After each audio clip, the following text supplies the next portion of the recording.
Bon, que le Seigneur vous bénisse et qu'il bénisse la maison de tout un chacun. Nous allons immédiatement commencer.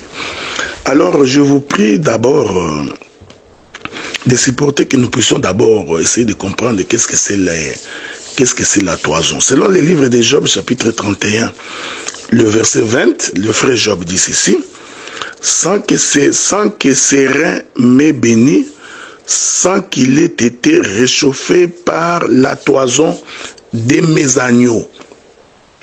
Donc nous comprenons que lorsque la Bible parle de la toison, la Bible est en train de parler des poils de l'agneau, ou les poils des brebis, ou les poils des animaux. C'est très important.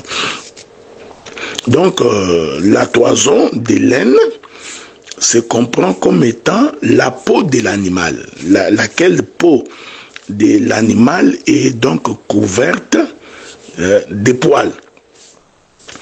Hein, comme vous le savez, la laine, donc la laine est ainsi considérée comme étant le vêtement de l'animal.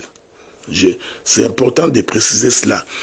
C'est avec la laine que des fois on fait les manteaux, hein, qu'on fait les vêtements que nous portons.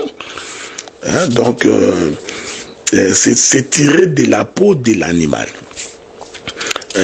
Donc, ainsi, nous comprenons que la peau de l'animal, hein, c'est ce que nous appelons la laine. Donc, c'est un habit en laine. Ceci est très important. Alors, maintenant, il faudrait que, par la même occasion, que nous soyons à même de comprendre ce qui s'est passé au commencement, c'est-à-dire au 5e jour de la création, lorsque Dieu crée les animaux. Ici, je suis en train de parler des animaux des champs, hein, donc je ne parle pas des animaux aquatiques. Lorsque Dieu crée les animaux de champ, donc l'Éternel a fait qu'il y ait des animaux qui ont des habits faits, hein, donc en laine. Quand je dis les habits faits en laine, je voudrais simplement dire que la peau de l'animal, cette peau-là, est donc constituée de ce qu'on appelle la laine. C'est très important. Donc, l'animal est habillé par la peau de laine. Ainsi, nous définissons également l'habit en laine. C'est que le Seigneur a fait lorsque Adam a péché. Souvenez-vous que lorsque Adam pêche, Adam va constater qu'il est nu. Hein, lui et sa femme finiront par découvrir qu'ils sont nus. Et la Bible atteste que lorsque le Seigneur s'est mis à la recherche de l'homme, en posant la question, Adam, Adam, où es-tu? Ok, remarquez que Dieu n'a pas posé la question de savoir, Adam, où êtes-vous? Hein, Dieu a considéré que c'est l'homme qui était responsable de ce qui était arrivé. Alors, il fallait que l'homme puisse rendre des comptes auprès de Dieu. Alors, Dieu constate que l'homme qui avait péché s'est fait des habits en feuilles du figuier. Hein? Donc, la Bible dit que lorsque Adam et Ève ont péché, ils se sont fait des habits en forme de ceinture pour se couvrir la hanche. Et en cela, ils ont cru qu'en se couvrant la hanche, ils pouvaient cacher leur nudité. Ah, j'ai compris que Adam avait compris que pour cacher la nudité, il faut que l'habit que nous allons faire, que cet habit-là soit mis à la hanche. Alors que naturellement, si c'était une question de cacher la nudité, ils auraient seulement pris les feuilles de figuier et ils se seraient fait des vêtements pour se couvrir. Mais j'aime la précision de la manière dont l'écriture atteste de ces vêtements-là. Ok?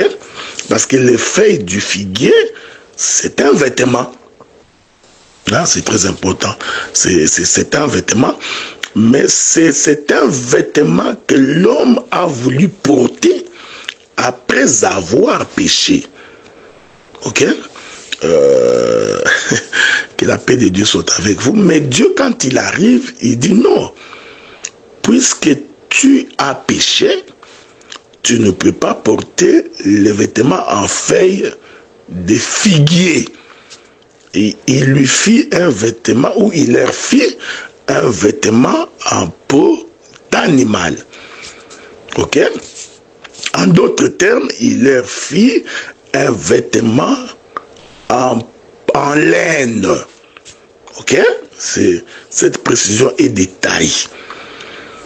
Cet habit en peau de laine se trouve être différent de l'habit en peau ou en feuille du figuier. Ce que j'ai dit là est très important parce que je vais préciser beaucoup de choses dans ma marche, mais je préfère d'abord que vous reteniez ce que j'ai dit. Donc, le vêtement que la femme porte, ces vêtements-là, le vêtement que l'homme porte, ces vêtements-là, quand ils se sont fait eux-mêmes ces vêtements-là, ils l'ont fait en fait du figuier, mais ils l'ont porté à la ceinture. Ok? Alors, touchons quelques 2-3 écritures pour expliquer ce que je vais dire tantôt là. Voilà, que les seigneurs vous bénissent. Nous prenons le livre de Genèse dans son chapitre 3, le verset 7. L'écriture dit, les yeux de l'un et de l'autre s'ouvrirent. Ils connurent qu'ils étaient nus, ayant cousu des feuilles de figuier, ils s'en firent des ceintures. Il est important, frère, de comprendre que la nudité de l'homme, après qu'il ait péché, cette nudité de l'homme se comprend comme étant l'absence de la ceinture. Ok? Laissez-moi répéter ça calmement. La nudité de l'homme, je suis vraiment dans les domaines prophétiques. Ici, ça prend beaucoup de l'intelligence dans la Bible pour comprendre ce que j'ai dit. La nudité de l'homme lorsqu'il a péché ne consistait pas par le fait qu'il a manqué les vêtements. Je vais l'expliquer clairement. La nudité de l'homme, ce n'est pas le fait qu'il a manqué une chemise, un pantalon, un sous-vêtement, un cinglet ou une chaussette. Ok? Parce que généralement, selon les communs des mortels, lorsque l'on dit que tu es nu ou que vous êtes nu, cela présuppose que vous êtes complètement nu, c'est-à-dire vous n'avez pas les habits ni au-dessus ni en dessous. Ça, c'est la compréhension des hommes. Ok?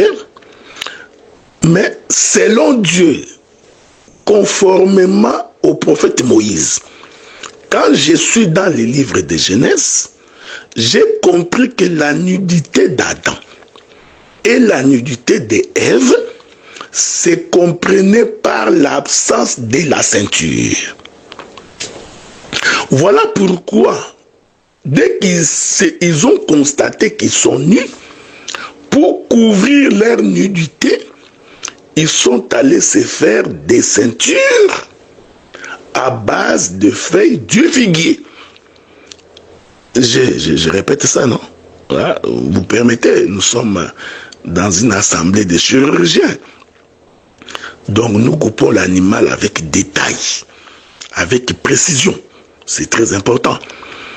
Adam nous a fait comprendre que être nu, selon Moïse, c'est manquer la ceinture. On est ensemble, non? Je suis en train de définir la toison de laine. les vêtements en laine. Parce que il faudrait que l'homme soit nu pour qu'il soit revêtu. Voilà pourquoi Adam, après qu'il ait péché, lui et sa femme, ils ont compris que nous sommes devenus nus parce qu'il nous manquait la ceinture. En d'autres termes, ils ont perdu la ceinture lorsqu'ils ont péché. Ah, que la paix de Dieu soit avec nous.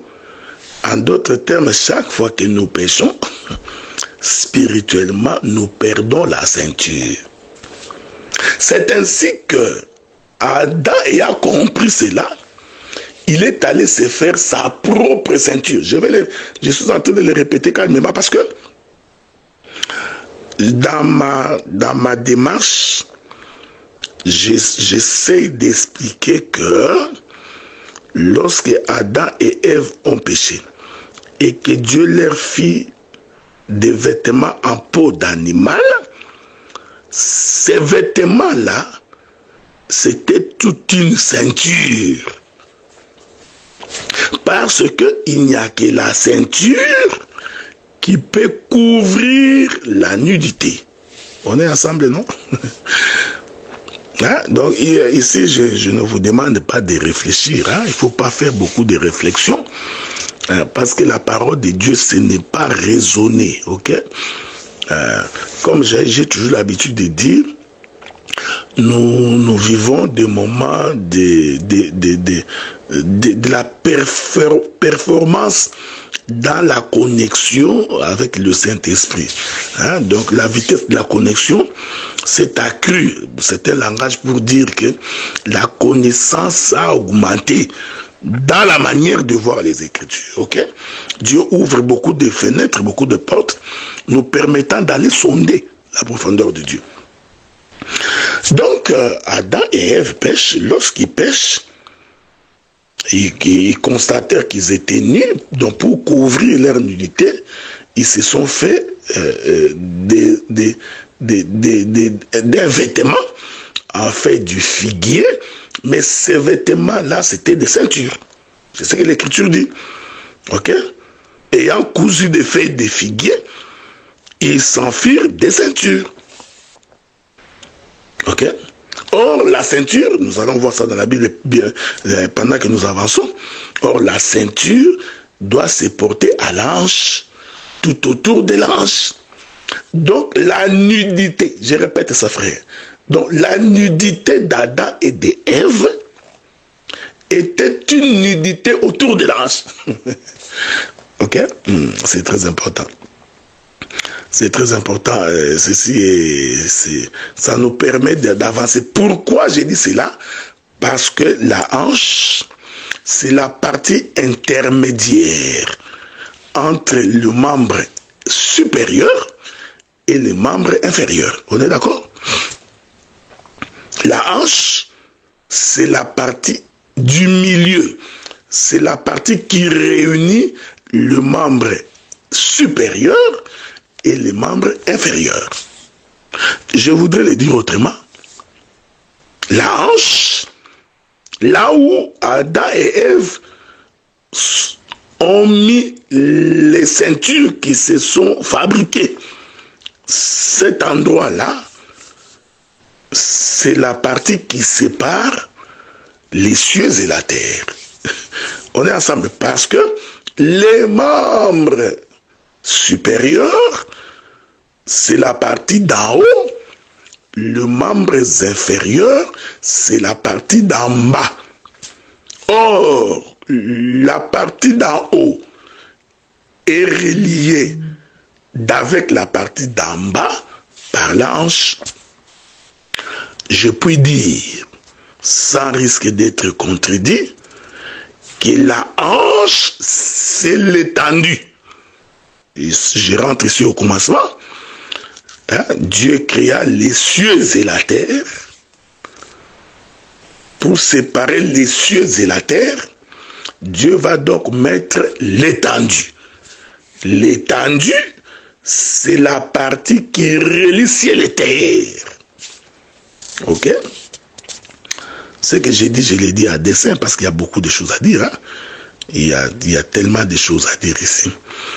En d'autres termes, l'étendue, c'est la partie qui réconcilie les eaux d'en haut et les eaux d'en bas. L'étendue, c'est la partie qui réconcilie les membres supérieurs aux membres inférieurs. Ok? Que le Seigneur vous bénisse, que la paix de Dieu soit avec vous. Hein? Donc la hanche, c'est très important. Je puis le dire autrement parce que je suis dans une assemblée de chirurgiens. Ok? Je ne suis pas dans une assemblée de profanes. La hanche, c'est le lieu saint. Car le lieu saint, c'est la partie qui relie le lieu très saint au parvis. Or, vous savez que le lieu très saint, c'est la partie supérieure, c'est là où Dieu habite, alors que le parvis,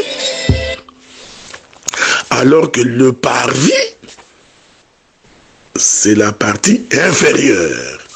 Que le Seigneur vous bénisse, hein? Que le Seigneur vous bénisse.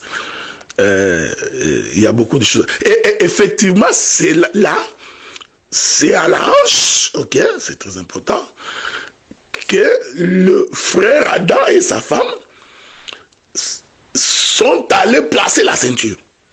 Parce que la ceinture se place à la hanche. Oui, la ceinture se place à la hanche. Je vais prendre une écriture. Voilà. Lisons quelques deux écritures. C'est comme j'ai dit, hein, je vous avais déjà peint mon tableau d'intervention. Donc aujourd'hui, je ne parle que de la laine. Hein. J'essaie d'expliquer la toison des laines. Okay? Donc c'est très important. Dans ce que j'ai dit sur la ceinture, j'en viens pour expliquer la toison des laines. J'ai toujours dit que nous ne faisons pas une concordance des versets bibliques. Hein? Donc l'interprétation n'est pas une concordance des mots. Hein? Puisque tu as vu laine ici, tu vas courir laine partout, tu penses que tu vas expliquer de la même manière. Hein? Donc quand un ministre de Dieu parle, un vrai ministre de Dieu, il ne doit pas être vu du peuple. Le peuple ne peut pas voir comment il est en train de venir. Ok? Parce qu'aujourd'hui, il y a des frères qui sont capables de savoir, tellement qu'on a répété l'enseignement de la même manière plusieurs fois. Alors, il y a des frères et des sœurs qui sont devenus spécialistes, qui savent qu'après avoir touché ce verset, il touchera celui-là, après il va aller toucher l'autre verset. Donc, tu es déjà localisé par les GPS. Alors nous faisons en sorte que les radars ne nous localisent pas. Vous nous verrez tout simplement apparaître au-devant de vous et vous bénirez le nom du Seigneur parce que nous sommes en train de sonder les profondeurs de Dieu. On entend le bruit du vent, on entend, mais on a des difficultés pour localiser de quelle manière il viendra. Je voudrais dire à quelqu'un, ne te pose pas la question comment ça va arriver. Ça arrivera. Ok, comme Marie avait dit, comment est-ce possible, moi qui n'ai point connu d'homme, que je puisse tomber enceinte? Là, je lui dis, sois calme, l'ombre du Tout-Puissant te couvrira. Et du coup, tu seras étonné, tu es enceinte. Que le Seigneur vous bénisse. Je prends Job chapitre 38, verset 3. Saint terrain comme un vaillant homme, je t'interrogerai et tu m'instruiras. Ah, donc ici, Job nous confirme que la ceinture donne l'instruction. On est ensemble, non? C'est très important.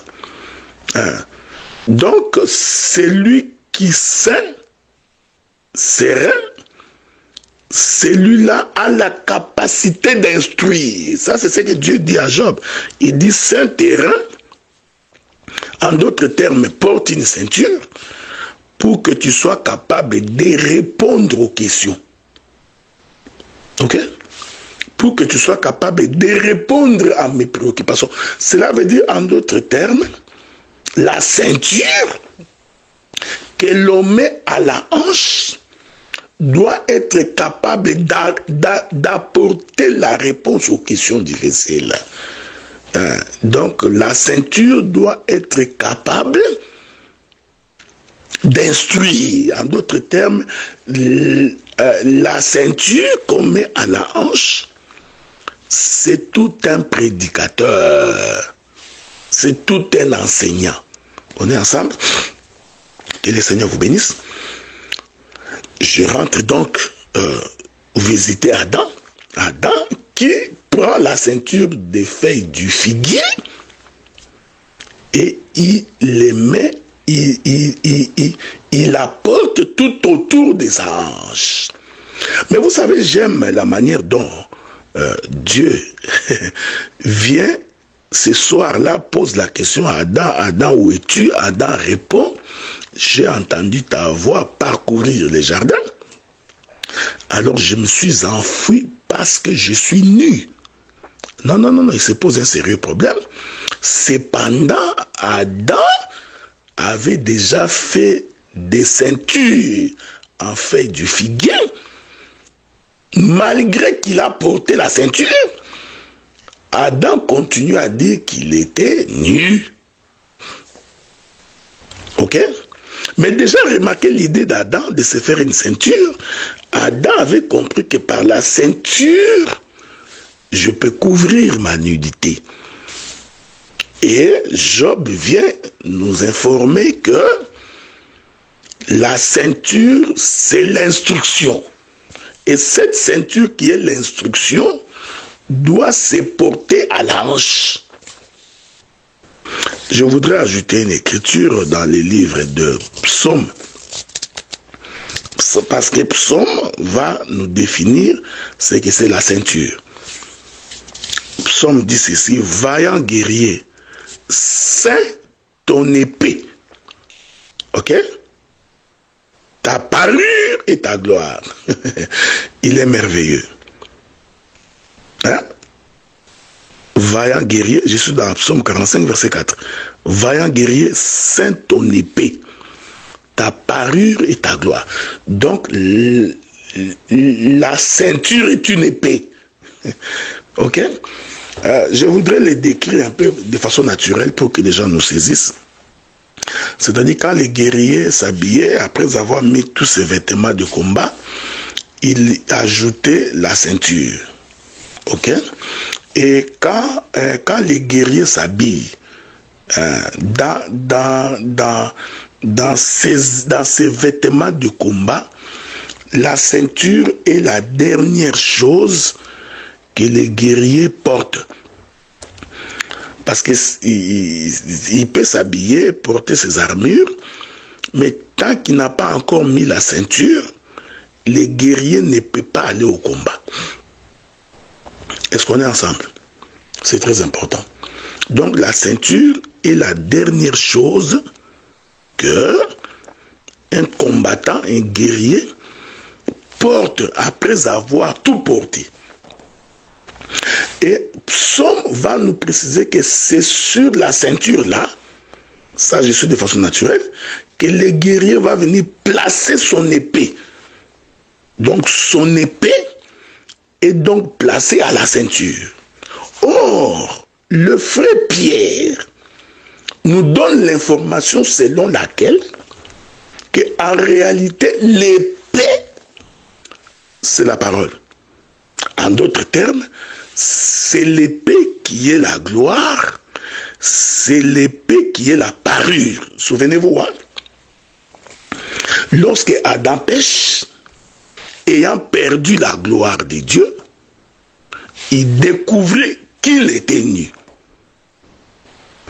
Perdre la gloire ici, c'est justement perdre la parole. En d'autres termes, perdre l'épée. Ouais, vous remarquez cela? Mais cette épée-là, selon le livre des psaumes, donc selon David, cette épée-là est placée à la hanche. Ici, l'épée est considérée comme étant la ceinture. On est ensemble, non? C'est très important. C'est pourquoi quand le combattant ou le guerrier va au combat, Donc, il doit retirer son épée, placer à sa hanche, là où se trouve sa ceinture. Je voudrais le dire autrement, c'est-à-dire que l'épée se trouve à l'intérieur de la ceinture. Ainsi, la ceinture devient comme l'habitation de l'épée. Hein? Donc, la ceinture, c'est la maison de l'épée. C'est la ceinture qui cache l'épée. C'est la ceinture qui garde l'épée. Donc, pour remporter, l'épée doit sortir de la ceinture. Que la paix de Dieu soit avec vous. Ainsi, Adam avait compris qu'il venait de perdre sa ceinture lorsqu'il a péché. Voilà pourquoi il s'est fait une ceinture de feuilles de figuier. Que le Seigneur vous bénisse. Croyant récupérer la ceinture qu'il avait perdue. Mais lorsque Dieu arrive, l'homme déclare par lui-même, malgré ses ports de cette ceinture en feuilles de figuier, en réalité, il était toujours nu. Ici, je ne voudrais pas entrer dans pourquoi l'effet du figuier, ok? Parce que ce n'est pas l'objet de mon intervention. L'objet de mon intervention, c'est d'aller vous amener à comprendre que lorsque Dieu fit la peau de l'animal à Adam et à Ève, qu'il les fit porter, en fait, Dieu les avait fait porter ces vêtements-là à la hanche, comme une ceinture. Voyez-vous? Parce que c'était ça la bonne ceinture. Ok? Nous allons maintenant ajouter une autre écriture. Voilà, bien-aimé ministre de la parole. Je voudrais ajouter deux autres écritures parce que je suis calme, parce qu'il y a beaucoup d'éléments à aborder. Hein. C'est pourquoi il faut me suivre très très bien pour comprendre la manière dont nous présentons les choses. Ok? Je prends d'abord Genèse chapitre 3 verset 21. C'est un verset que tout le monde connaît. L'Éternel Dieu fit à Adam et à sa femme des habits de peau et il les en revêtit. Ok? Je vais ajouter Proverbe chapitre 27 verset 26. Les agneaux sont pour te vêtir et les boucs pour payer le champ. Examinons maintenant les Écritures. L'homme Adam, lorsqu'il a péché, il a compris que la nudité est liée à la ceinture. Je vais le dire autrement. La nudité est liée à la hanche. J'ai expliqué ce que c'est la hanche selon la Bible. Ok? Donc d'abord, je l'ai expliqué naturellement que la hanche, c'est la partie du milieu. Ici, les anatomistes ne peuvent pas nous contredire. C'est la hanche qui relie la partie supérieure à la partie inférieure. Voyez-vous? Et c'est autour de la hanche que l'on trouve les reins, lesquels reins constituent l'appareil régulateur du métabolisme de l'homme. Ok? Donc c'est à partir des reins qu'il y a nettoyage, qu'il y a maintenant répartition des différentes ressources, des vitamines. C'est à partir des reins que se fait le triage. C'est pourquoi quand quelqu'un a des reins foutus, son système métabolique ne peut plus fonctionner normalement. Ok? Donc les reins est comme l'appareil catalyseur. Hein? Donc c'est très important ce que j'ai dit. C'est pourquoi la ceinture se porte au rein. C'est pourquoi Dieu dit aux vaillants guerriers, c'est tes reins. Ok? Donc mets la ceinture à tes reins. C'est très important. Donc j'ai défini les reins comme étant la partie reliant ciel et terre. La partie qui relie le membre supérieur au membre inférieur. J'ai expliqué que le membre supérieur, c'est le ciel, et le membre inférieur, c'est la terre. Qu'est-ce que je voulais dire en termes clairs? C'est-à-dire que la hanche, c'est lui qui réconcilie le ciel et la terre. Or, le frère Paul nous confirme que c'est lui qui a réconcilié le monde avec Dieu, c'est le Seigneur Jésus-Christ. Sa mort et sa résurrection nous a donc servi de catalyseurs. Sa mort et sa résurrection nous a donc servi des ponts entre Dieu et nous. Est-ce qu'on est ensemble? Je voudrais dire en d'autres termes, la hanche, c'est le sacrificateur. La hanche, c'est les Lévites. La hanche, c'est le Seigneur Jésus-Christ, parce que c'est lui qui nous a réconciliés avec Dieu. Il dit lui-même, personne ne peut aller au Père s'il ne passe par moi. Donc, je suis le chemin, la vérité et la vie. Je vais venir. Donc, Adam, en se faisant les vêtements en fait du figuier, et en mettant ces vêtements-là à la hanche comme ceinture, Adam prophétisait déjà sur ce que serait la vérité. Sauf que la vérité d'Adam, après avoir péché, c'était l'effet du figuier.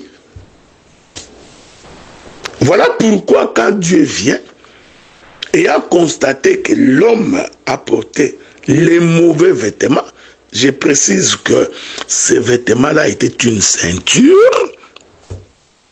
Alors l'Écriture dit maintenant dans Genèse chapitre 3 verset 21 que Dieu leur file les vêtements en peau d'animal. En peau d'animal, bien entendu. Et nous confirmons que c'est la peau de l'animal parce qu'on va prendre d'autres Écritures plus tard. Donc, or, la peau de l'animal est un vêtement en laine. Ok? Donc l'animal, sa peau est un vêtement en laine. Parce que la laine, c'est les poils. C'est pourquoi quand nous parlons de la tondaison des brebis, de la tondaison d'un troupeau, nous sommes en train de parler de la laine qu'on est en train d'arracher à l'animal. On est ensemble, non? Donc ici, nous comprenons que quand Dieu vient,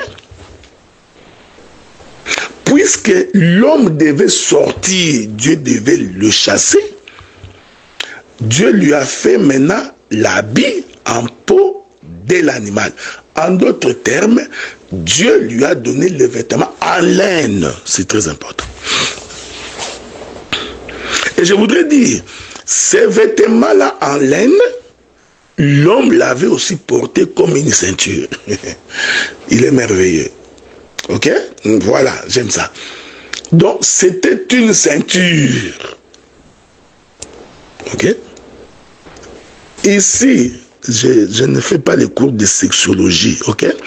Il ne faut pas aller imaginer une nudité physique pour aller faire un raisonnement. Non, tu vois, il avait mis ça, Dieu avait mis ça à la hanche pour que ça descende un peu, pour couvrir ses parties génitales. En tout cas, allez prendre l'écriture de Lévitique peut-être pour expliquer ça. Ok? Mais ici, dans Genèse, ne fais pas un raccordement frauduleux. Je refuse que tu fasses un raccordement frauduleux. Il ne faut pas faire un raisonnement. J'ai dit, les vêtements là, que Dieu a fait porter à Adam et à Ève, c'était la peau de l'animal. Et cette peau de l'animal est en laine. Et cette peau-là a été portée comme une ceinture. On est ensemble, non? Bon. Ne vous en faites pas, j'ai des écritures, je vais les avancer plus tard. C'est pourquoi vous allez remarquer que lorsque le Seigneur Jésus-Christ, il vient pour se faire baptiser. Ceci est très important. Quand Jean-Baptiste le regarde, Jean-Baptiste ne l'a pas vu comme un arbre. Quand bien même qu'Apocalypse témoigne qu'il est l'arbre de vie. Ok? Lui-même d'ailleurs, il a déclaré que je suis l'arbre et que vous êtes les serments. Ok? Jésus c'est aussi un arbre. Mais quand Jean-Baptiste l'observe au jour de son baptême, Jean-Baptiste les regardant, il dit, voici l'agneau de Dieu qui ôte les péchés du monde. En d'autres termes, Jean-Baptiste avait vu la peau de l'animal. Jean-Baptiste avait vu un animal. Or, l'animal porte les vêtements en laine. C'est très important. Okay? Il y a d'autres éléments pour lesquels je reviendrai probablement mercredi ou demain. Donc, tout ce temps-là, le véritable agneau n'était pas encore connu. Ok? Souvenez-vous que lorsqu'ils étaient dans le pays d'Égypte, Dieu a demandé qu'à la 10e plaie, vous prendrez un agneau d'un an, vous l'immollerez, ça, tout ça, vous savez. Donc cet agneau-là était une préfiguration de notre Seigneur Jésus-Christ. Mais merveilleux, ok? Donc, mon intervention ici, c'est pour expliquer que quand Jésus vient se faire baptiser, en réalité, quand Jean-Baptiste l'a regardé, Jean-Baptiste a vu les vêtements en laine. Il a vu la peau de l'animal en laine. Ceci est merveilleux. Ok? Et quand il est baptisé, donc, c'était une présentation de quelqu'un habillé en peau de laine. Souvenez-vous que notre texte de base, n'oubliez pas, je n'ai pas oublié ça. Souvenez-vous que notre texte de base, c'est que Gédéon demande à Dieu des choses. La première chose, il demande que la toison en laine, cette toison en laine, c'est tout un animal. Il dit que la toison en laine puisse conserver la rosée. Ok? Ça, c'est la première chose. Dans la deuxième demande, il demande à ce que la toison en laine puisse dégager la rosée. Parce que dans la première demande, il dit que la toison conserve la rosée et que la terre soit sèche. Dans la deuxième question, préoccupation, il demande à ce que la toison s'évide de l'eau afin que la terre soit mouillée. Ok? Ainsi, nous comprenons, je ne voudrais pas anticiper, je voudrais que vous reteniez cela parce que nous allons revenir après. Donc, quand Jésus venait se faire baptiser, c'est Jésus-là, c'est toute une toison en laine. Parce que la toison en laine, or la laine, c'est la peau de l'animal. Donc, la toison en laine, c'est le vêtement de l'animal. Ok? Donc, quand Gédéon parle de la toison en laine, il est en train de voir un homme habillé en peau de l'animal. Est-ce que vous comprenez ça? C'est ainsi que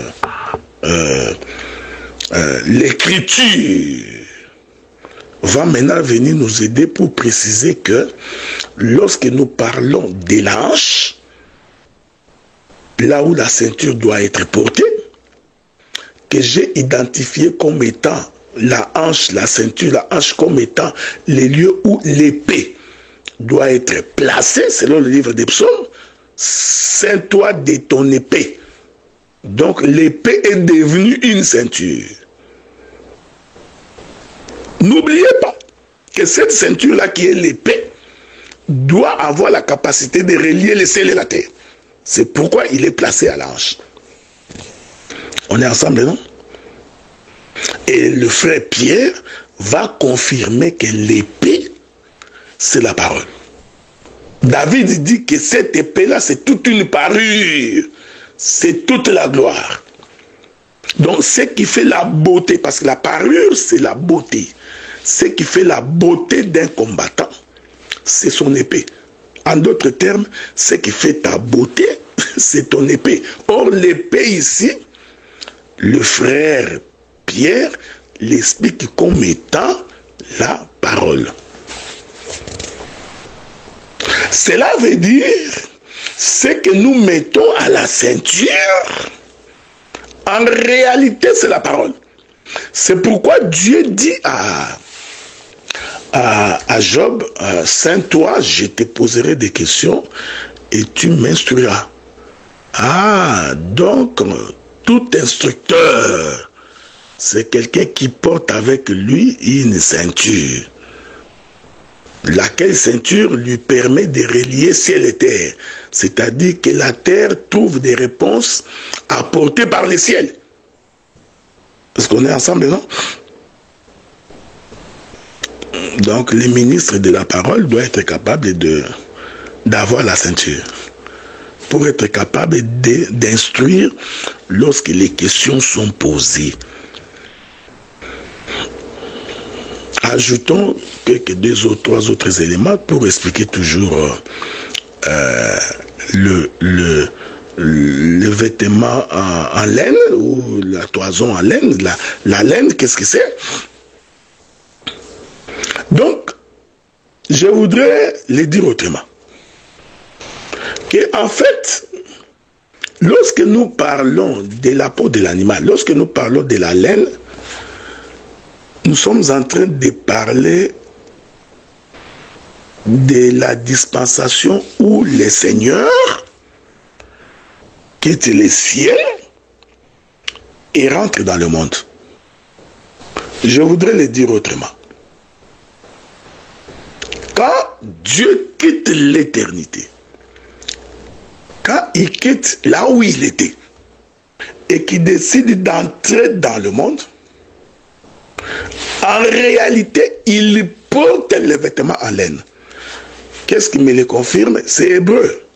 C'est Hébreu qui me confirme ça. Hébreu dit ceci. Cette précision des livres des Hébreux est très importante. Je vais y revenir avec lecture à l'appui. Les livres des Hébreux disent ceci. Tu n'as voulu ni sacrifice, ni holocauste. On est d'accord? Quand l'auteur des livres des Hébreux, quand l'écriture dit que Dieu n'a pas voulu ni sacrifice, ni holocauste, il faut lire tous les livres des Hébreux, vous verrez que il fait allusion au sacrifice des animaux. Ok? Et je vous avais dit que les animaux de sacrifice pour l'Holocauste étaient des animaux velus, des animaux qui avaient des poils. En d'autres termes, c'était des animaux portant les vêtements en peau de laine. On est ensemble, non?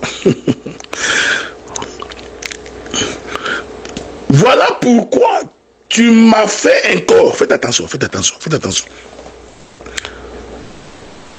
Parce qu'il est la fin de la loi, donc tu n'as voulu ni sacrifice ni holocauste, tu m'as fait un corps, voici je viens.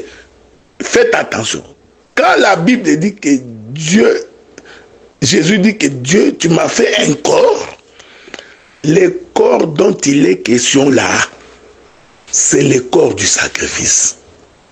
Et ce corps de sacrifice, pour être conforme à la loi, ce corps-là devait porter les vêtements en laine. Voilà pourquoi, quand il est né, le Seigneur naîtra dans une bergerie. Or, dans la bergerie, on y trouve les animaux en peau de laine. Ok? On est ensemble, non? Dans une bergerie, on ne peut pas trouver les oiseaux. on trouve dans la bergerie les animaux de sacrifice. Demain, je reviendrai. Parce que la question n'est pas seulement la peau en laine. Non. C'est pourquoi je crois, au cours de l'une de mes interventions, j'avais dit qu'ils ne peuvent monter sur l'autel des sacrifices que les herbivores. Ok? Quand je parle des animaux, les herbivores montent sur l'autel des sacrifices. Ceci est très important parce que je reviendrai là-bas probablement dans les 2 jours qui suivront. C'est ainsi que lorsque Jésus naît, il a fallu qu'il naisse dans une bergerie. C'est-à-dire naître parmi les animaux domestiques, naître parmi les animaux qui portent les habits en laine. Voilà pourquoi ça n'a pas dérangé tous les autres animaux. Que la paix de Dieu soit avec vous, tous les autres animaux qui étaient dans cette bergerie. Ok? Jésus est né dans une bergerie et il n'est pas né partout. On l'a couché là où les animaux viennent manger. Ok? Je voudrais dire que là où il était couché, c'était en réalité les lieux de sa mort. Il est né au lieu de sa mort. Ok? Bon, ce n'est pas l'objet de mon intervention, mais pour que Jésus naisse dans une bergerie, c'est-à-dire dans cette bergerie-là, il y avait déjà des animaux. Pour qu'on appelle ça une bergerie, c'est-à-dire avant lui, il y avait d'autres animaux qui étaient déjà dans la bergerie. Et Jésus vient naître comme étant le dernier animal pour mettre fin au sacerdoce de Moïse. Je vais le dire autrement. Les animaux qui ont précédé Jésus avant sa naissance, c'est la dispensation de Moïse. Ces animaux-là sont les différents prophètes. Ok? Mais quand Jésus naît, il doit naître aussi parmi les animaux. Laissez-moi le dire autrement, il est né parmi ses frères. Ok? J'aime ça. Donc les autres animaux qui étaient dans cette bergerie, c'était les frères de Jésus. En d'autres termes, c'était la maison d'Israël. Et il est né donc parmi ses frères. Voyez-vous, les animaux qui étaient dans cette bergerie ont vu le Seigneur avant que les mages n'arrivent. Parce que les mages, c'est aussi l'image des nations qui ont vu l'étoile de loin, qui ont entendu parler de sa renommée et qui se sont déplacés pour venir aussi l'adorer. Mais avant qu'eux n'arrivent, les animaux qui étaient dans cette bergerie avaient déjà vu le Seigneur. Nous disons que ces animaux-là, ce sont les prophètes, c'est la maison d'Israël. Et quand Jésus naît, il naît aussi comme un animal. C'est-à-dire, il est né avec la peau en laine. Je vais essayer de chuter. Non, je vais essayer de basculer. Il est important que je bascule un peu, ok? Je vous reviens. Je voudrais essayer de conclure pour aujourd'hui, ok? Vous me supporterez, non? Je voudrais que nous lisions une écriture. Aujourd'hui, j'explique la laine. La laine, là, c'est tout un vêtement.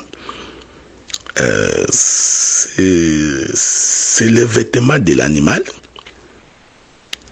Et Jésus est représenté comme cet animal-là. Ok?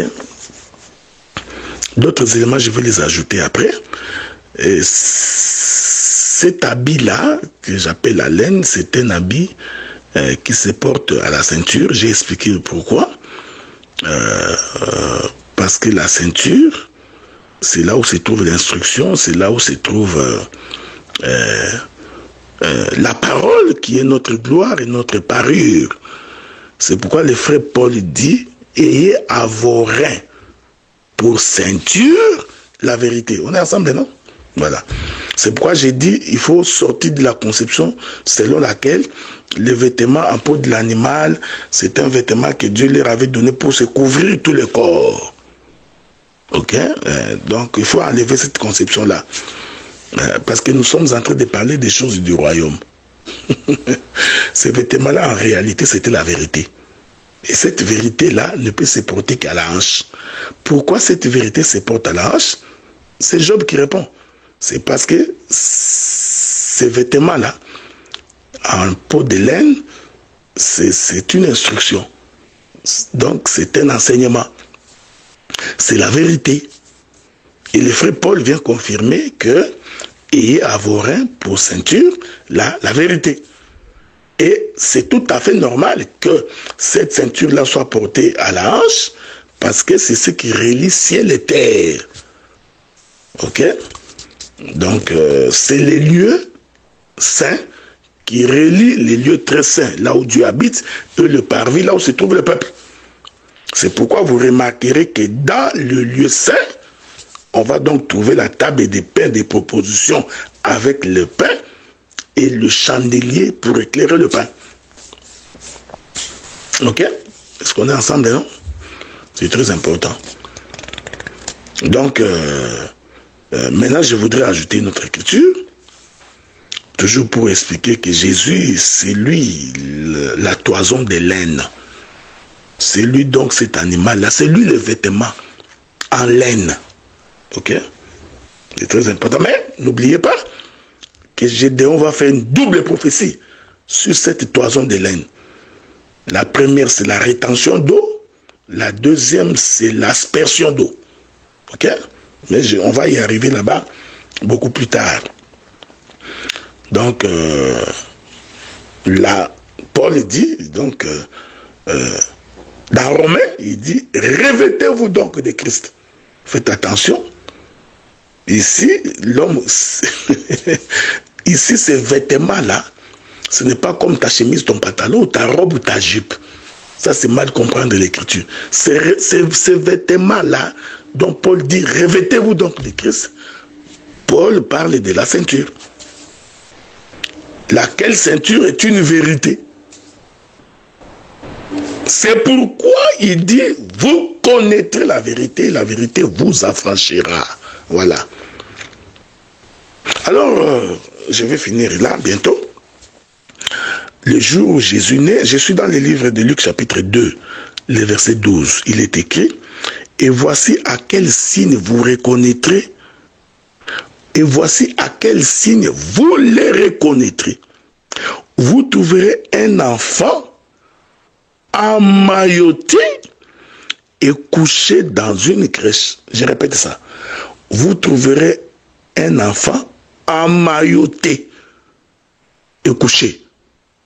C'est ici que je vais conclure mon intervention. Deux éléments prophétiques à retenir ici. Le premier élément, que cet enfant-là est emmailloté. C'est-à-dire, on l'a revêtu. Hein? Ce sont des à cette époque-là, c'est comme des bandelettes, hein, comme des morceaux de tissu. Voilà, voilà. C'est la toison, hein, dont l'enfant est emmailloté. L'enfant est emballé, je vais le dire. Il est merveilleux. L'enfant est emballé. Je voudrais dire que cet habit-là que Marie et Joseph se sont servis pour que Jésus soit emmailloté, cet habit-là, c'est la toison en laine. C'est ce qui faisait la reconnaissance d'un animal. Est-ce qu'on est ensemble, non? Mais une fois emmailloté, l'enfant doit être couché. Il doit être couché où? Dans une crèche. La crèche, c'est l'endroit où viennent manger les animaux. Ok? Ça, ce sont des choses que nous allons développer demain. Donc, l'enfant emmailloté, c'est très important. J'expliquerai ça dans mes prochaines interventions. Cet enfant-là qui est emmailloté, c'est ça l'eau retenue dans la toison de laine. Mais l'enfant couché, c'est la toison de laine qui asperge l'eau. Nous allons y revenir. Ici, l'habit en laine, ce sont ces tissus que Joseph et Marie ont utilisés pour emmailloter l'enfant. Ok? Emballer. Voilà. Donc l'enfant est à l'intérieur, mais dehors, nous avons ces tissus que Marie et Joseph se sont servis pour qu'ils soient enroulés. Et ces tissus-là, nous disons que c'est la toison de laine parce que c'est la peau de l'animal. C'est comme ça qu'il est reconnu comme étant un animal. Est-ce qu'on est ensemble? Je vais donc finir par une petite illustration. Un jour, le frère Pierre était en train de pêcher toute la nuit. Il pêche, il pêche, il pêche. Jusqu'au matin, il n'attrape aucun poisson. Le Seigneur leur apparaît le matin. Je n'entre pas dans beaucoup de détails. Il ordonne à ce que Pierre puisse obéir à sa parole. Pierre va faire une grande pêche et il va constater qu'il était en face du Seigneur. Est-ce que nous pouvons lire cela? Regardez. Examinons donc cette écriture pour conclure. Jean chapitre 21, verset 7. Alors les disciples que Jésus aimait dit à Pierre. Donc c'est Jean qui avait dit à Pierre. Parce que l'écriture atteste que les disciples que Jésus aimait, c'était Jean. Alors les disciples que Jésus aimait dit à Pierre, c'est le Seigneur. Simon Pierre, dès qu'il eut entendu que c'était le Seigneur, mit son vêtement et sa ceinture, car il était nu, et il se jeta dans la mer.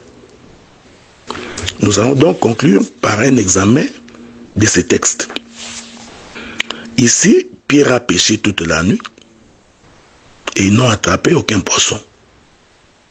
Pourquoi Pierre avait-il pêché toute la nuit sans attraper un poisson? Parce que Pierre n'avait ni vêtements ni ceinture. Il était nu. Or, comme vous le savez, la pêche, c'est la prédication. Dieu a dit à Pierre, je ferai de toi un pêcheur d'hommes.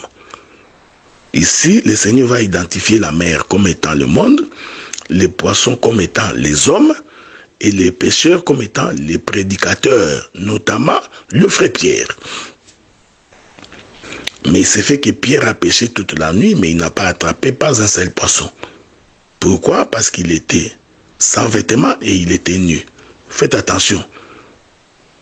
Hein? Il n'avait ni vêtements ni ceinture, donc il était nu. Nous disons, et les vêtements et la ceinture, c'est la même chose. Il n'y a aucune différence. Ok? Parce que Paul dit dans les livres des Romains, soyez revêtus donc de Christ. Donc Christ est un vêtement. Or, Christ vous dit que je suis la vérité. Et le frère Paul vient confirmer que ayez à vos reins la ceinture pour vérité. Donc la ceinture est un vêtement, la ceinture est une vérité. Donc à la hanche, on y trouve la vérité. Donc les vêtements et la ceinture, les deux veulent dire la même chose, veulent dire la vérité. Oh, qu'est-ce que c'est la vérité? C'est la prédication de Christ, c'est l'évangile vrai, c'est l'évangile éternel.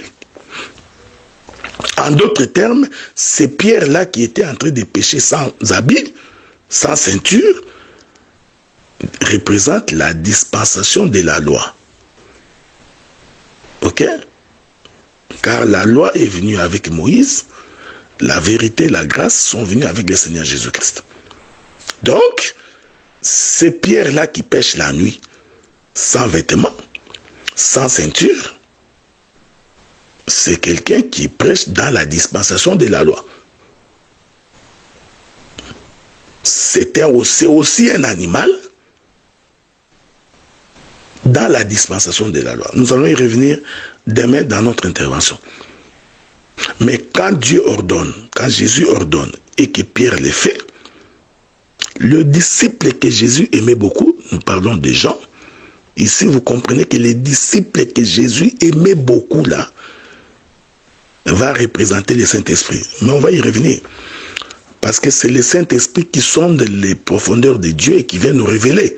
Souvenez-vous que lorsque Pierre voulut connaître qui vendrait Jésus, qui trahirait Jésus, il posa la question à Jean et demanda à Jean d'aller poser la question à Jésus.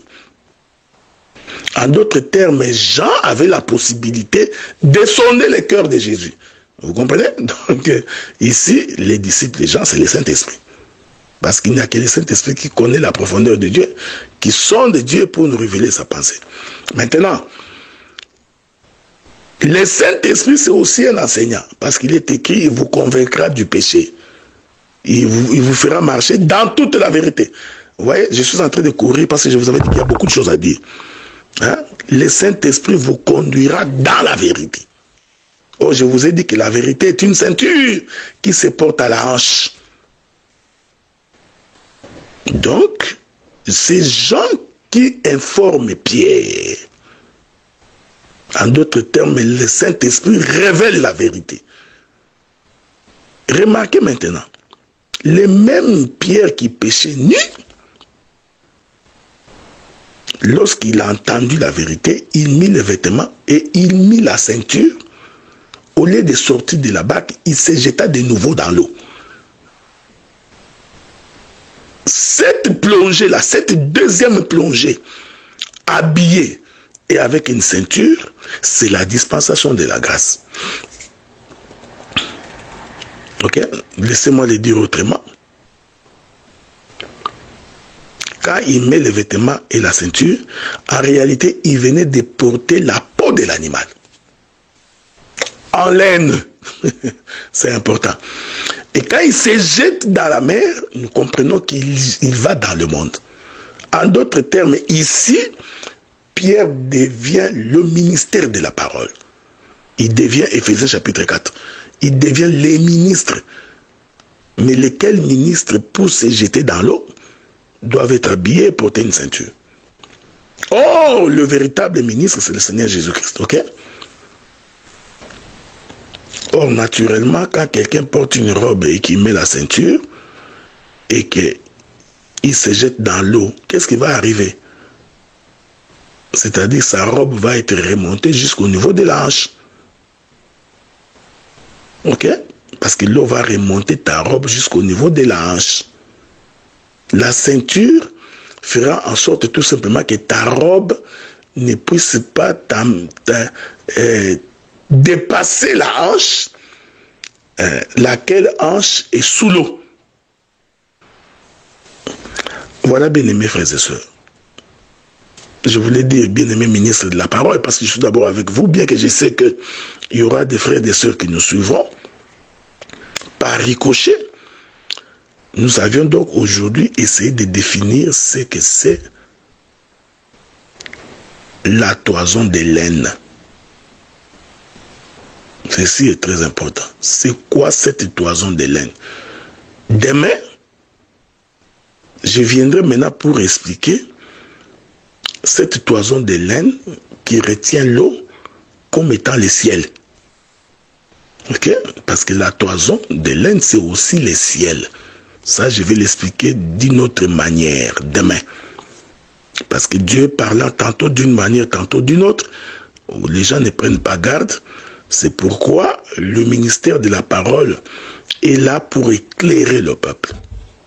Que la paix de Dieu soit avec vous. Encore une fois, nous remercions tous les éminents ministres de la parole qui se trouvent dans cette plateforme, parce qu'avec vous, nous sommes instruits, avec vous, nous ajoutons des flèches dans notre carquois, et cela nous permet, lorsque nous allons au combat, que nous ne puissions pas manquer d'armes.